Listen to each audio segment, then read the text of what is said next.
Muy bien, pues para analizar de manera política y los intereses que se generaron alrededor de esta tragedia dolorosísima para los colombianos, pues nos acompaña a esta hora Guillermo Segovia, él es analista sobre estos temas, analista político y por supuesto de la casa. Guillermo, mil gracias por acompañarnos a esta hora. Hay una pregunta que nos hacemos muchos colombianos en este momento. Una tragedia anunciada, pareciera que no aprendemos de experiencias anteriores. Mayra, buenas tardes. Bueno, sí, Colombia repite desafortunadamente una nueva tragedia.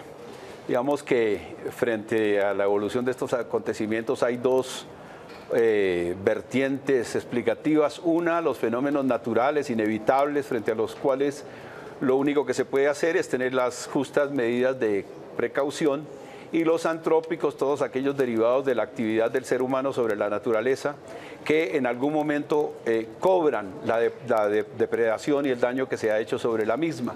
El modelo de desarrollo nuestro, incontrolado, depredador, tanto contra la naturaleza como contra los seres vivos, progresivamente, junto con la pobreza que se asocia a él, van generando condiciones que son proclives a este tipo de desastres.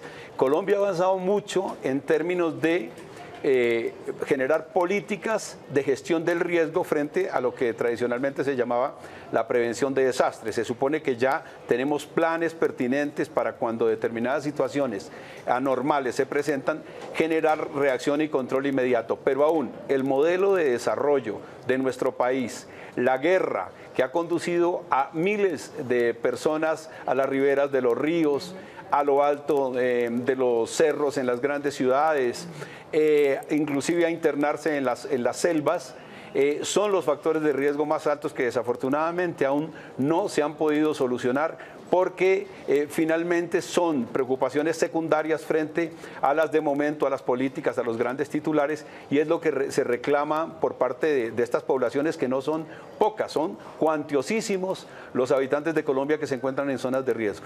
Guillermo, costo político y social de esta tragedia, porque es evidente que en el Plan de Desarrollo de Salgar 2012-2015 ya se advertía de la posibilidad de que se produjera una tragedia de las magnitudes como la que vimos en la madrugada del lunes. Bueno, vamos a ver cuál es la actuación de los organismos de control, de la Defensoría del Pueblo, de la Procuraduría General, frente a cómo las autoridades respondieron a las alarmas, a las previsiones de riesgo que están en los planes y sobre todo a los llamados de la población.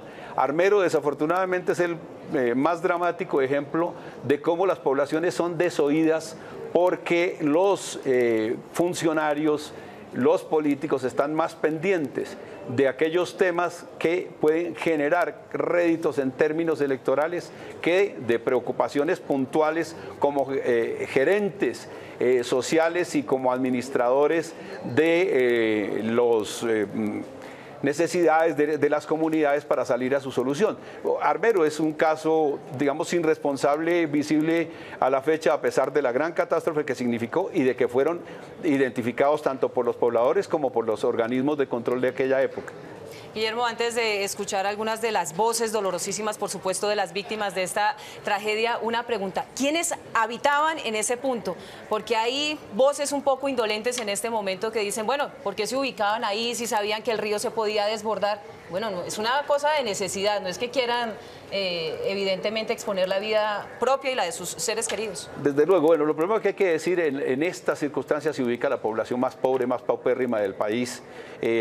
Hace apenas una semana larga ya vivimos una situación dramática con la tragedia de mineros en Río Negro. Ajá. Es el desplazamiento, es la pobreza la que lleva a estas situaciones, y ahí sí permítame decirle, más que caracterizar una población en particular, que es lamentable que en los medios de comunicación se puedan escribir columnas en las cuales se responsabiliza a las víctimas de las tragedias y no se busca realmente en la desidia y en la incomprensión de quienes tienen la determinación de los rumbos nacionales acerca de las alertas que generan estas poblaciones en su oportunidad, y frente a las salidas que son de carácter económico-social, entre ellas incluidos los procesos de paz que mucho tienen que ver con esto, así en apariencia no lo sean.